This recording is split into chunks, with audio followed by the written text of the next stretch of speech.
they've been taken over by what seems to be woke inner city soy latte sipping activists. Her daughter got a medical procedure thinking it was safe and effective to keep her job and consequently lost her life. The harms to children of drag queen story time, of putting gender fluid role models and sexualised role models in front of children.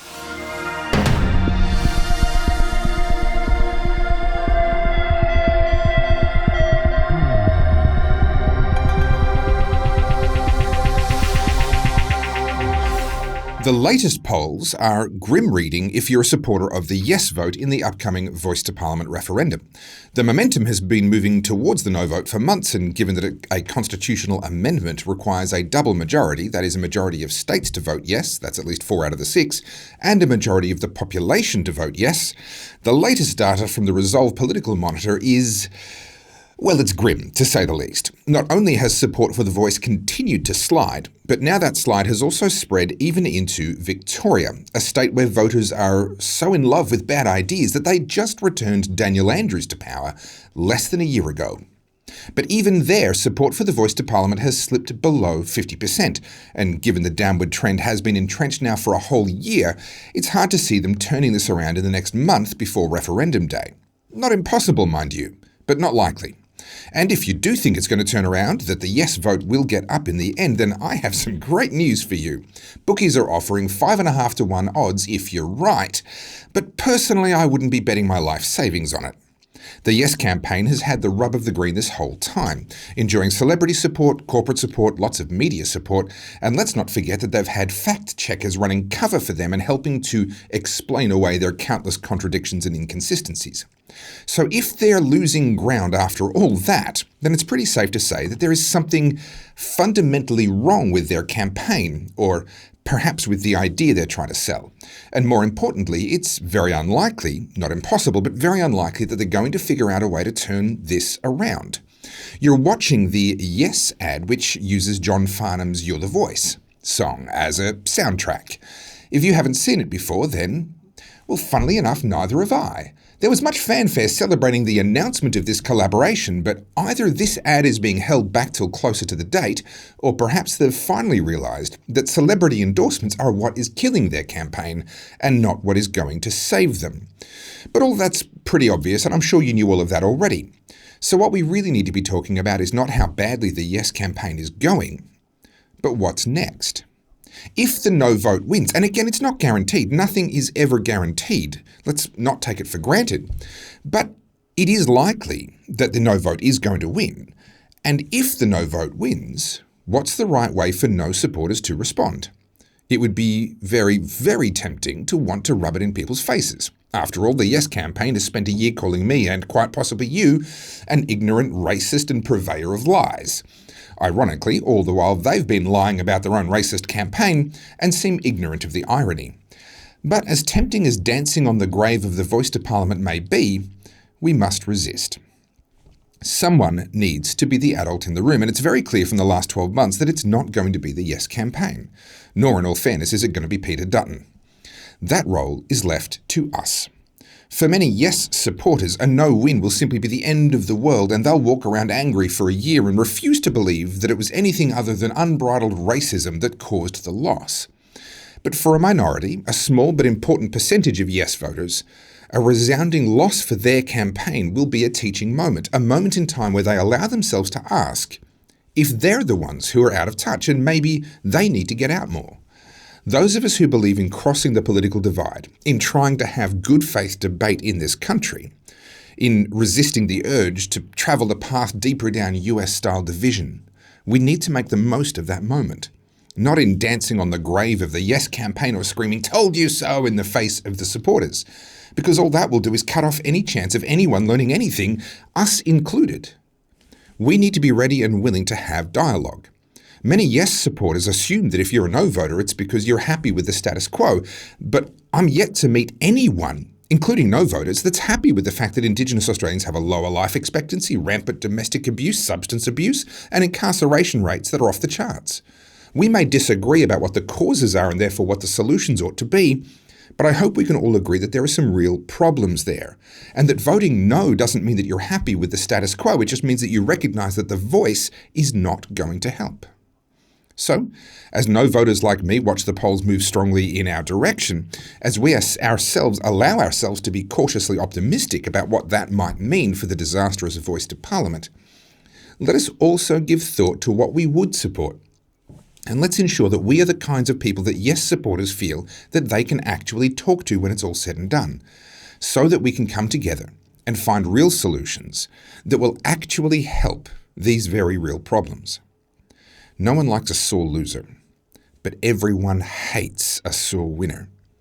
Let's be ready to have real conversations with the other side when this referendum is finally over. Now, here's the news.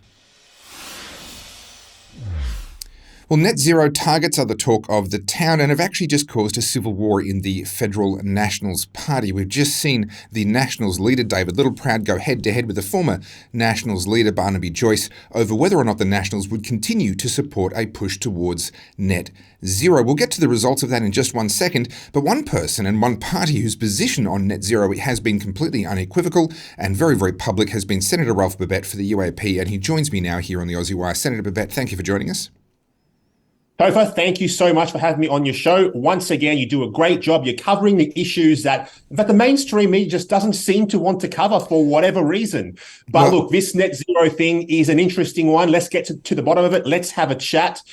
Let's go for it. Thank you, Topher. The first thing I want to say, Senator, is the UAP does not seem to have needed a civil war to come to a position on this particular issue. You guys came to a decision very early on. You've been very consistent on that. What's your position and why was it so easy, or at least from the outside, appeared so easy for you guys to come to that decision? So easy, and I'll tell you why it was so easy, Topher, because the United Australia Party, you know what we are first and foremost? We are patriots. We love our country and we will always put Australia, guess what? Not two, not three, first. Australia first. All decisions that we make in federal parliament or in state parliament one day, God willing, when we have members elected there as well, is to put Australia first. Net zero at its core, what does it do? Guess what? It doesn't put Australia first. And that's why it was so easy and so quick and so simple for us to just push back and say, if there is ever a UAP government in charge, net zero is going straight into the trash heap of history. That's where it's going, Topher. Now, Senator, I don't know if anyone's ever said this to you, but if you thought about a career in real estate, I reckon you'd make a great real estate agent. Like just that enthusiasm. No. So what we've seen recently from the Nationals is fascinating to me because the Nationals were built on this idea that they stood for the average everyday Aussie, in particular rural Australians, our primary producers. How are the UAP looking at this? Are you seeing an opportunity here? Absolutely. Look, Topher, the Nationals, as far as I can tell, they've gone the way of the Liberal Party. They've been taken over by what seems to be woke inner city soy latte sipping activists. That's what's happened to the Nationals there. Now, the Nationals are supposed to look after country Victoria, and guess who's going to suffer most under this net zero garbage? It's not going to be your inner city woke lefty. It's going to be the country areas, the hardworking people, the farmers, the food bowls of Australia. That's who's going to suffer. The average mum and dad is going to suffer. We've got a cost of living crisis right now. There is no end in sight to that. We've got our manufacturing being sent offshore. There's no end in sight to that as well. We've got China basically taking control of our national energy supply at the moment through solar panels and batteries and things like that. We've got them, they've essentially got Australia by the you-know-what at the moment. And you've got our elected members of parliament in this building right now where I sit right now. I'm actually in Canberra right now, selling us out, as far as I can tell. They're selling us out to these globalist interests, to overseas interests. They're not looking after Australians. And I have had a gutful. I'm sick of it. You know, Nationals, what the hell are you doing? Do you want to go the way of the Liberal Party? Is that what you want? Do you want to be completely decimated in every state and territory in the country apart from Tasmania? Is that what you want your future to be? If you keep going down this path, you're going to be no better than the Liberal Party. You're going to be done. You're going to be cooked. You are going to be dusted. But you know what? That's okay. The United Australia Party is here. And you know what? The United Australia Party does not care a dime for net zero. Net zero, like I said before, the trash heap of history. Why? Because it's Australia first. Now, people tend to conflate two issues. They conflate net zero with genuine environmentalism. Sure. I am an environmentalist. Should we cut down on plastics going into the ocean? Absolutely. Do we need to make companies and corporations responsible for the pollution that they emit, as in chemicals, pesticides, etc., into rivers and estuaries? Absolutely. Do we need to protect our native forests and preserve our flora and fauna? Absolutely, we do. I'm the genuine environmentalist, and that's what we need. Don't conflate the issues. Net zero is nothing to do with all that other good stuff that we all care about. Net zero is about deindustrializing Australia and handing our productive capacity to global elites and, of course, another beneficiary, the Chinese Communist Party. Well, Senator, I just wish you'd stop holding back a little bit and just tell me what you really think on these issues. Now, I've gone toe-to-toe with the now Nationals leader, David Littleproud, in the past. I was the MC at a legal protest that took place in early December 2019 when he was the water minister, and that was about access to irrigation water for our farmers and our farming communities. As you say, the Nationals appear to be abandoning their base. They appear to be abandoning those rural communities and those food and fibre producers. Can you speak to any of the policies that the UAP have that would stand in contrast? If you're looking to take ground off them, you're going to have some water-related policies. You're going to have some energy-related policies, maybe even some immigration-related policies, so that orchardists and growers can actually find the pickers that they need to get their produce. Can you give me some examples of some of the areas where the UAP are I guess, moving in politically onto the Nationals territory? Absolutely. Now, I'll give you the most important one right now, as far as I'm concerned, at the time being, and that is our energy policy. Okay. We have a government in place right now that wants to take us down the net zero path using solar panels and batteries. Solar panels don't work when the sun's not shining. Solar panels last about 20, 25 years before you got to throw them into the bin, into landfill. Wind farms don't work when the wind's not blowing. Obviously, that goes without saying. And all of this stuff, well, most of it is sourced from China. So we're handing over everything that we need to have a prosperous, productive nation to the Chinese Communist Party. And guess what? They're no friends of ours. So there is a massive push right now at the very highest levels of our government to go towards net zero. I'm one man. I'm one UAP senator. I can't stop that absolute flood. As we've seen, the Libs, the Nats, they're all going the same direction. So what I'm saying is, if we're going to go down this path, then what we need to do is we need to seriously look at nuclear power, because nuclear power, if you believe that, carbon emissions are going to destroy the world and it's all man-made and all that kind of stuff, I don't. But if you do believe that, then nuclear power is the solution. It emits no carbon into the atmosphere when it produces power. People have this preconception in their head that if we go towards nuclear power, we're going to have a Chernobyl type event. That is not the case at all. Modern nuclear technology is very, very safe. It's very reliable, and it's non-polluting, right? It's non-polluting. And if we're going to go down net zero, then we need to be having a serious discussion about nuclear power. Because if we continue to shut down coal and gas, what's going to happen is you're going to end up broke, homeless, and destitute in your own country because you're not going to have access to cheap power. Now, people just think, electricity, it's just to turn on the lights and turn on the TV, but absolutely not. Cheap power is the bedrock of our civilization. It is the absolute bedrock. If you don't have cheap power, you don't have food. If you don't have cheap power, you don't have a manufacturing base. If you don't have a manufacturing base, there's nobody making things and selling things. It's not that complicated. In order to have a successful, productive economy, you need to make things, you need to sell things. That's how it works. It's basically that simple. If we can't make things and sell things, we're stuffed. And if our country is going to go forward into the next century, nuclear power has to be on the table. Now, the United Australia Party was among the first parties to start talking about nuclear power a decade ago. Very, very long time ago. We've been talking about it for ages. At the moment, we're seeing the coalition now start to adopt it and start to talk about it as well. And that's the importance of parties like the UAP, because we put ideas out there before they're popular, and then eventually the other, mainstream, in my opinion, crappy parties catch on, and then they adopt the policy, and then they pretend it's theirs all along. But I'm going to tell you right now, nuclear power is a very, very long-standing United Australia Party policy. And if you want to have food on your table, if you want to have a dollar that has some purchasing power, if you want to live a good and prosperous life into the future, you better get on board with nuclear power. If you don't, you better get on board with poverty instead. Well, Senator Ralph Babet for the UAP, Senator for Victoria, you're always a lot of fun to have on the show. What you were just talking about there with the minor parties and what the UAP and I will say a few other parties as well have done with this nuclear issue, putting it on the table 10 years ago, is what's known as shifting the Overton window. That's what we're all about here at the Aussie Wire as well. It's one of the reasons we love talking with you. Thank you so much for joining us once again on the Aussie Wire. Thank you, Topher. You're doing a great job. Keep it up. Cheers.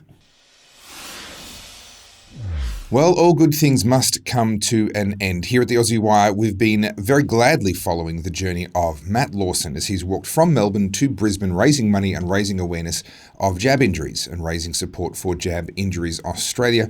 Well, unfortunately, he reached the end of that epic road trip while we were in between episodes and we weren't able to catch up with him there. But he's now making his way back down towards Melbourne, and I thought, you know what, I'm going to take this opportunity to celebrate this remarkable moment with the man himself, Matt Lawson. Welcome back to the Aussie Wire. Hey, Topher. How are you? I hope you're well. Mate, I'm doing very well. Every time I have a guest on this show, I have to decide what I'm going to title them. I put their name up in the corner, Matt Lawson. I have to decide what I'm going to call them. And I've sort of said of you, I've said, raising money for Jab Injuries Australia. I've said, you were the first bloke to get shot with a rubber bullet, which was sadly true down in Melbourne. But I've come up with a name that I'm going to stick with now, I think. If I could hit the correct button, that would help. So Matt Lawson, freaking legend. I think that's going to be my title for you from now on here on the Aussie Wire, because that's what I reckon you are. Mate, how do you feel having done all of that? You've been walking for weeks and weeks and weeks straight. Are your legs getting used to the idea that you don't have to walk all of a sudden?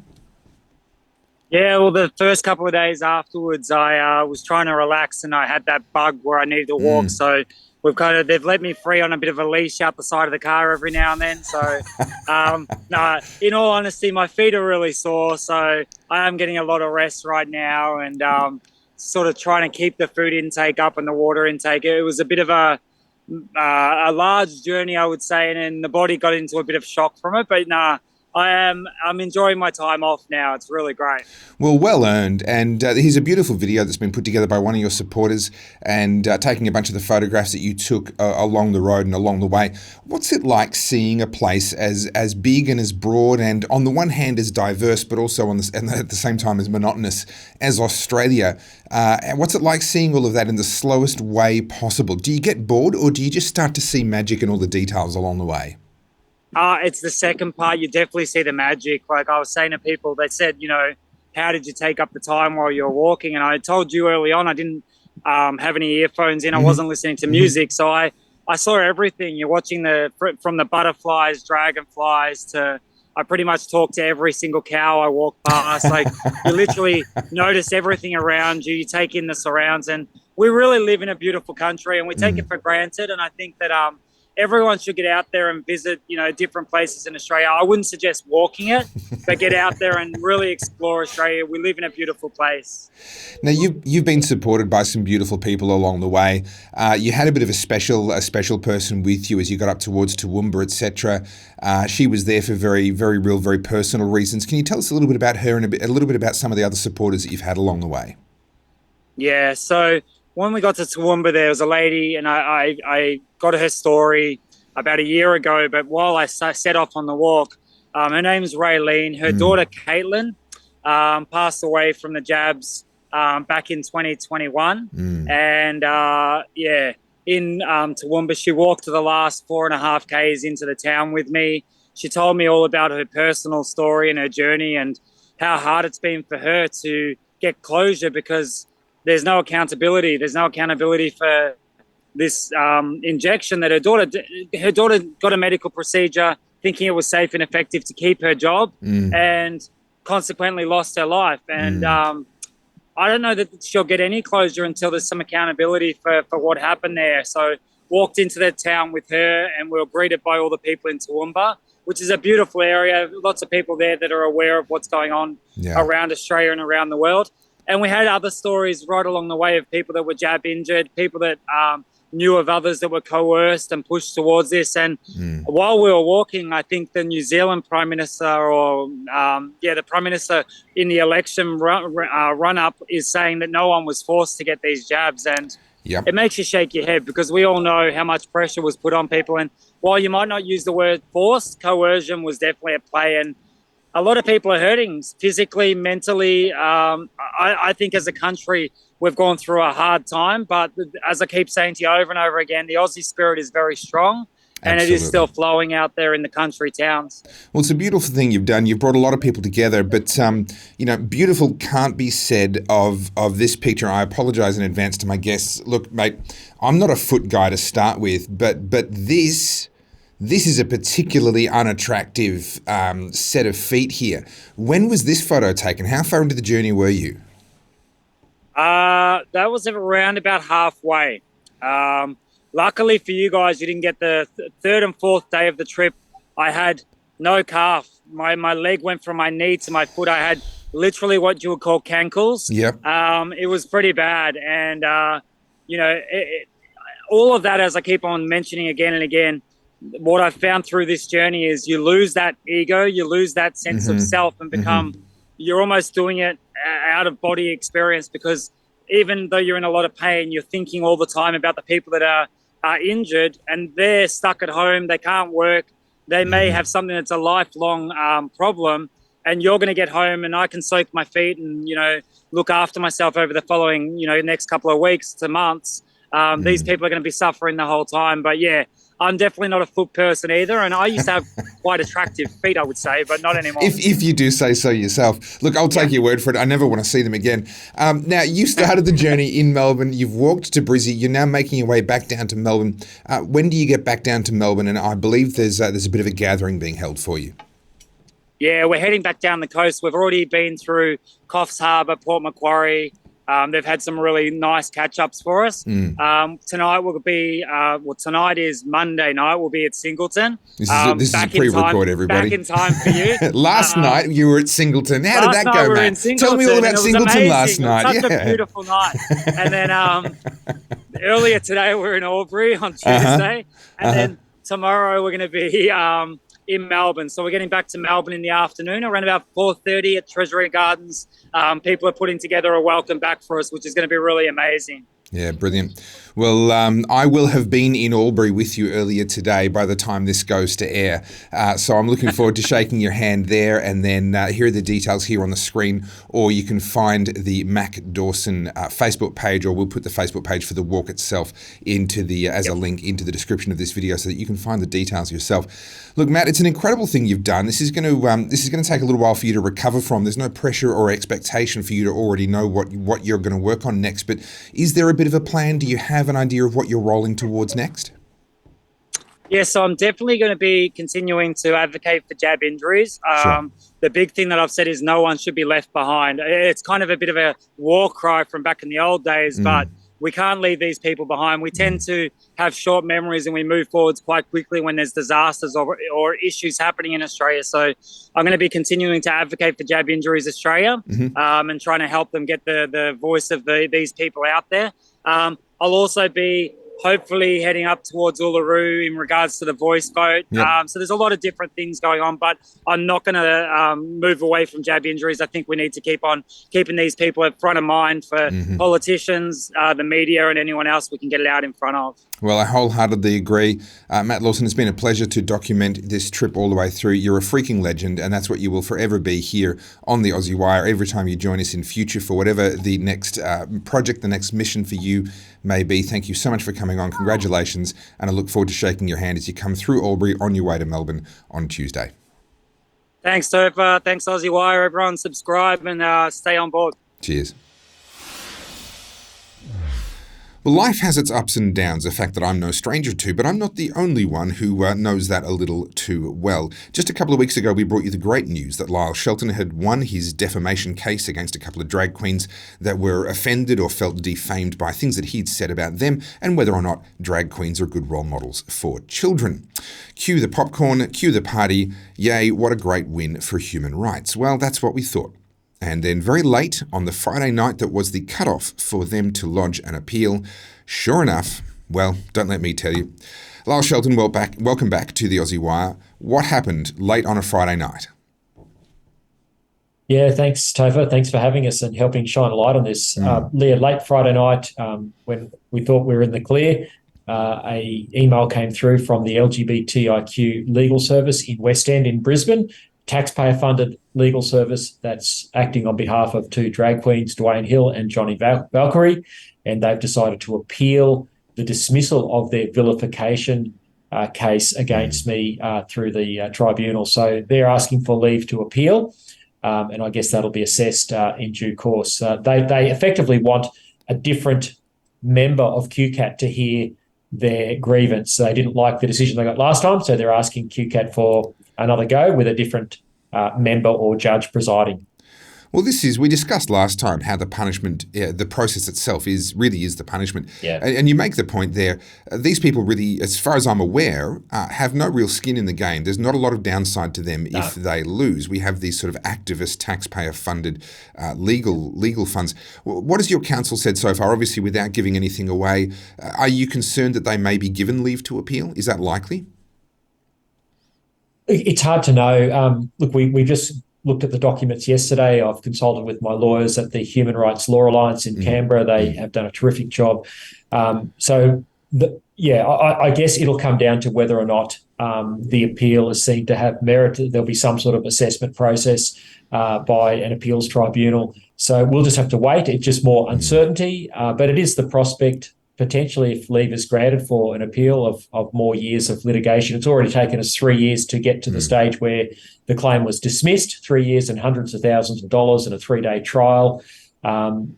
These people are obviously determined to actually stop discussion about the harms to children of drag queen story time, of putting gender fluid role models and sexualized role models in front of children. It shouldn't be. It shouldn't be something that is controversial it is controversial, but there should be nothing wrong with discussing this in public, but they cannot abide having this discussion, and hence they have to go the legal route to shut it down. I've spent a long time opposed to the idea of a Bill of Rights. I think they're often deeply flawed documents, and if you look at the US Bill of Rights, well, there's a few clauses, a few amendments in there, the first 10 amendments to the Constitution, that are respected. The vast majority are not. But I have to say situations like yours tend to push me in the other direction, and I ask the question, do we need a Bill of Rights? Do we need to actually enshrine the right to freedom of speech so that you don't have to defend yourself with years and hundreds of thousands of dollars worth of legal proceedings? Have you had discussions with the HRLA on that? I haven't talked to them about that, but like you, Topher, I've been very much opposed to a bill or charter of rights. In fact, when I was working at Australian Christian Lobby about 15 years ago, we were part of a big campaign which defeated the then Rudd government's attempts to bring in a charter of rights. It was one of the few campaigns that we actually won. We've lost most things in the culture wars. And that's because we had people like Bob Carr and others, a lot of senior Labor figures opposed it as well. I'm opposed to it because it does allow judges to essentially exercise undue control over the parliamentary process. It's a big discussion, but I'm against it. We already have an applied right to political communication in the Constitution that has been tested on more than one occasion by the High Court. If necessary, we will go all the way to the High Court with this. I don't want to, but this is such an important thing. But I just think the media and the politicians need to do their job. If the average Australian knew that people like me could be dragged through a legal process because of our flawed regime of anti-discrimination laws, which compel you to go before a Human Rights Commission, then it gets escalated to a tribunal and drags on and on for 3 years simply because you've exercised the right of free speech. This doesn't pass the pub test. And unfortunately, our politicians and our media class are beholden to the LGBTIQA plus political movement. They have no courage in the face of this movement, and they don't scrutinise their claims or their agenda. And we're now seeing the consequences of their agenda playing out in the way that it's affecting little children and the way that it's affecting freedom of speech, the way that it's affecting women's and girls' rights. Well, as they say in our current legal system, you can have all the justice you can afford.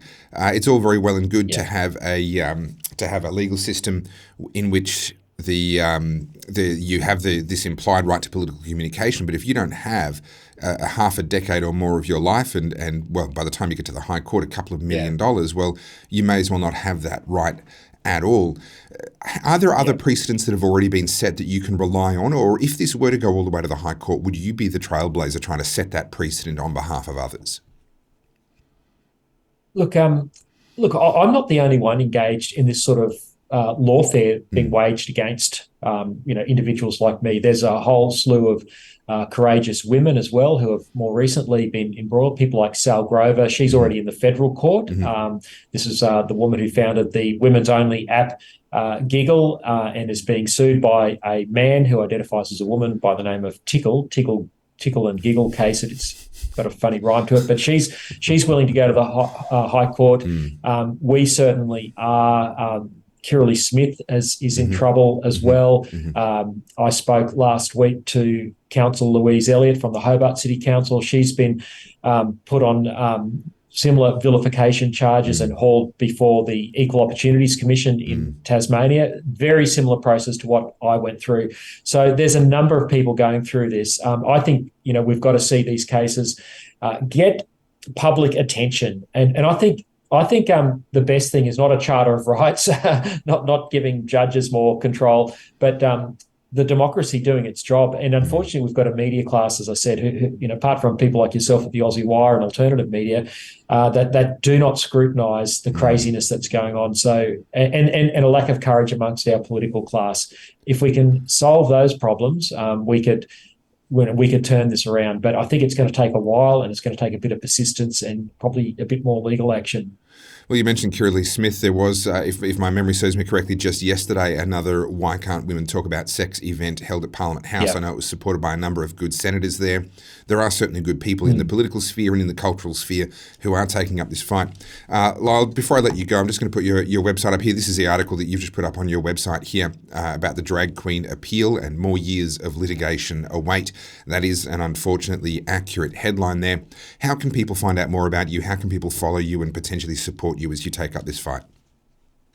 Yeah, really appreciate that, Topher. Look, if people want to follow this journey and receive updates about the case and where it's going, they can go to lyleshelton.com.au. I've got a website there. You can sign up and you'll receive information from me. Well, Lyle Shelton, National President of the Family First Party and champion of human rights, I wish you all the very best going forward. I hope that this appeal is knocked on the head and you don't have to go through it, but if you do, I wish you Godspeed, all the courage and support in the world and every success. Lyle, thanks for coming on the Aussie Wire. Thank you so much, Topher. Appreciate it. Thank you so much for watching the Aussie Wire. The Donald Trump Jr. Tour is just weeks away. Get your tickets at trumplive.com.au. The Aussie Wire are very proud to be sponsors, and I'll be there at every one of those events. I'll also be leading a team from the Aussie Wire heading over to the Alliance for Responsible Citizenship launch in London in just 7 weeks' time. Can you believe it? So get excited for that and make sure that you're on the Aussie Wire email list. Go to theaussiewire.com to join up. Follow all our socials via @TheAussieWire so you don't miss a single episode of the Aussie Wire News or any of the special content that we're going to be releasing during the Donald Trump Jr. Tour and, of course, during the Alliance for Responsible Citizenship launch, that's a mouthful, in London. I'm Topher Field, and thank you so much for watching the Aussie Wire.